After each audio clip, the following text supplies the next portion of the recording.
Kalian pasti tahu lah ini HP apa. Ini adalah Poco F6. Belum lama ini dikeluarkan oleh Xiaomi. Dan seperti produk-produk sebelumnya, ciri khasnya masih tetap sama, yaitu build quality-nya yang sama seperti HP kentang. Tutup belakang dan frame menggunakan bahan plastik coy. Ya gimana ya, mungkin karena memang benar-benar budgetnya habis di performa. Lebih tepatnya di performa kamera dan juga layar. Dan saya di sini tidak akan menyalahkan atau menjelekkan sama sekali. Karena memang menurut saya, bagian-bagian yang terlihat murah ini tidak pernah kelihatan. Karena kebanyakan dari kita pasti menggunakan yang namanya soft case ataupun hard case. Untuk pasar Indonesia, saya rasa percuma membuat build quality yang cukup premium. Karena semakin premium malah semakin ditutupi. Coba kalian lihat produk Apple yang harganya puluhan juta. Hampir semua penggunanya menggunakan yang namanya hard case untuk melindungi HP mereka. Dan secara tidak langsung mereka juga menutupi bagian terbaiknya. Ada saja brand lain meniru Poco yang rela memangkas biaya desain dan build quality, kemudian dialihkan ke kualitas layar, performa, baterai, dan tingkat pengecasan yang tinggi. Saya yakin di Indonesia pasti akan banyak sekali peminatnya. Dan ini unit terakhir yang saya review sebelum saya jual. Dan saya mendapatkan HP ini hanya di harga 3,3 juta saja. Dan di harga segitu, kalian sudah bisa mendapatkan HP dengan kualitas dan spesifikasi yang setara flagship coy. Di harga yang sama, sampai saat ini saya belum menemukan ada HP yang spesifikasi dan fiturnya mirip atau mungkin mendekati HP ini. Nggak ada saya rasa. Yang paling mendekati itu Eco Z9. Itu pun masih jauh menurut saya. Kalau sama-sama produk dari Poco, jelas ada Poco X6 Pro. Itu harga bekasnya hanya 3 jutaan. Silahkan kalian kalau mau menghujat atau mengatakan saya Mi fans. Karena memang kenyataannya seperti itu coy. Di harga yang sama, nggak ada HP yang lebih bagus dari HP ini. Itu kalau bicara soal spesifikasi ya. Tapi kalau bicara hal lain seperti dukungan software, kemudian UI, dan juga pengalaman after sales-nya, saya tidak bisa mengatakan Xiaomi yang terbaik. Karena memang kenyataannya ada yang lebih baik coy. Soal dukungan software, oke lah. HP-HP terbaru Xiaomi masih mendapatkan hal itu. Kalau untuk UI masih banyak yang lebih bagus seperti Samsung, Google Pixel yang tidak ada bloatware sama sekali. Untuk after sales tetap Vivo yang terbaik. Coba kalian bayangkan, brand mana coba yang memberikan garansi layar sampai 3 tahun coy. Itu saya ngomong berdasarkan pengalaman saya sendiri. Kalau kalian punya pendapat lain bisa sampaikan di kolom komentar ya. Oh iya, bentar guys. Tadi saya mau komentari tentang kualitas build quality-nya Poco ini ya. Tapi di luar hal itu, desainnya menurut saya cukup cakep kok. Tutup belakangnya dibikin matte sehingga tidak mudah meninggalkan bekas sidik jari.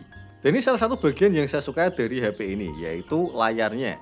Yang pertama ukurannya cukup besar ya, 6,67 inch dengan resolusi Full HD+. Dan tidak seperti Samsung, saya ulangi, tidak seperti Samsung yang hanya memberikan bezel tipis ke produk flagship mereka. Tapi Xiaomi tidak seperti itu. Mau itu seri Xiaomi, seri Poco, atau seri Redmi sekalipun, semuanya diberikan bezel yang tipis coy. Tapi untuk seri mid-range dan flagship, Xiaomi memberikan pengecualian, yaitu peningkatan kualitas layarnya coy. Termasuk HP ini menggunakan panel layar AMOLED dan mendukung sampai 68 miliar warna. Dan tidak hanya itu, HP ini juga dibekali fitur HDR dan Dolby Vision. HP mana coba yang seharga 3 juta yang bisa memberikan spesifikasi layar selengkap itu coy. Saya sempat menggunakan unit ini kira-kira selama 3-7 hari.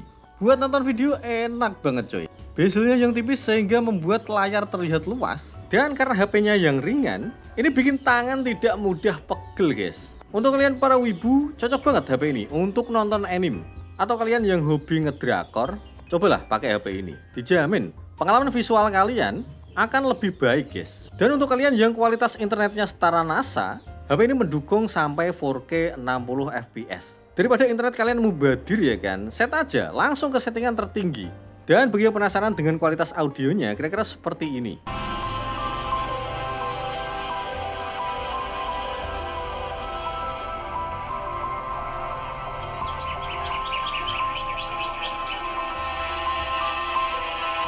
Sayangnya untuk seri Poco laju penyegaran layarnya di limit ya.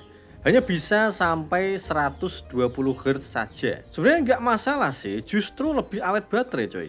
Dan antara 120 dan 144 Hz nggak terlalu jauh beda kok.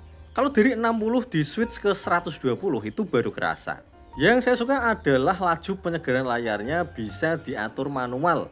di beberapa aplikasi yang kita inginkan guys. Beberapa aplikasi yang membutuhkan refresh rate yang tinggi seperti game atau sosmed bisa kalian set di 120 Hz. Sedangkan untuk aplikasi-aplikasi yang biasa-biasa saja seperti galeri atau playstore cukup di 60 Hz.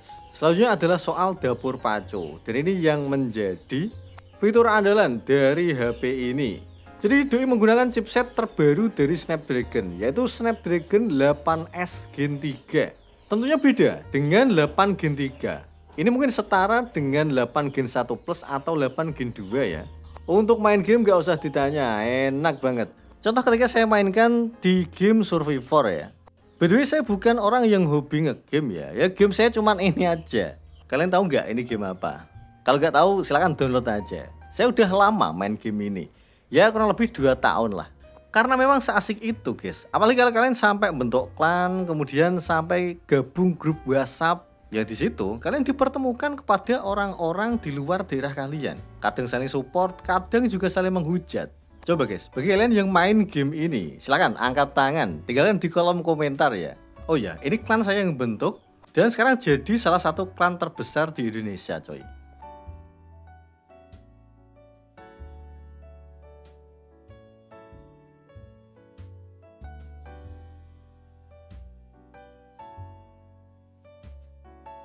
Kemudian untuk performa multitasking, HP ini sangat bisa diandalkan. Buka tutup aplikasi lancar banget, tanpa lag sama sekali.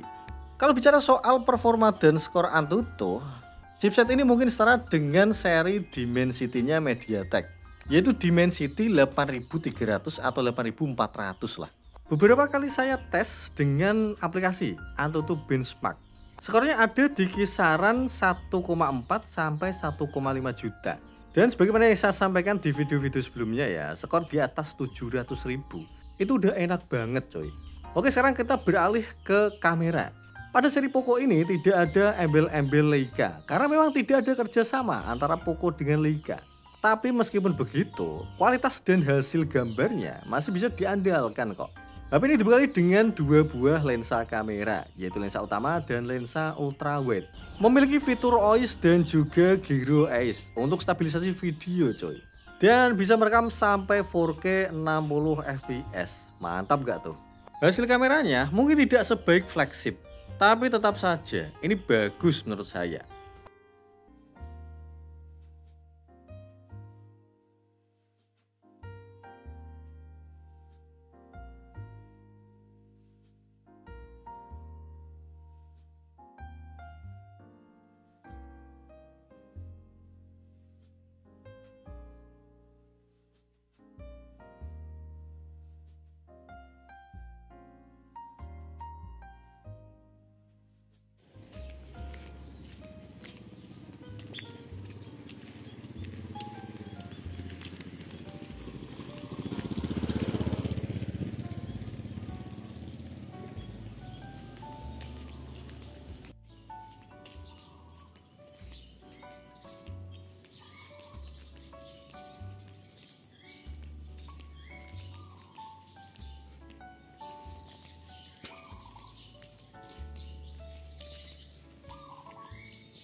Jadi gimana menurut kalian guys? Di harga 3 jutaan HP ini worth it gak untuk dibeli?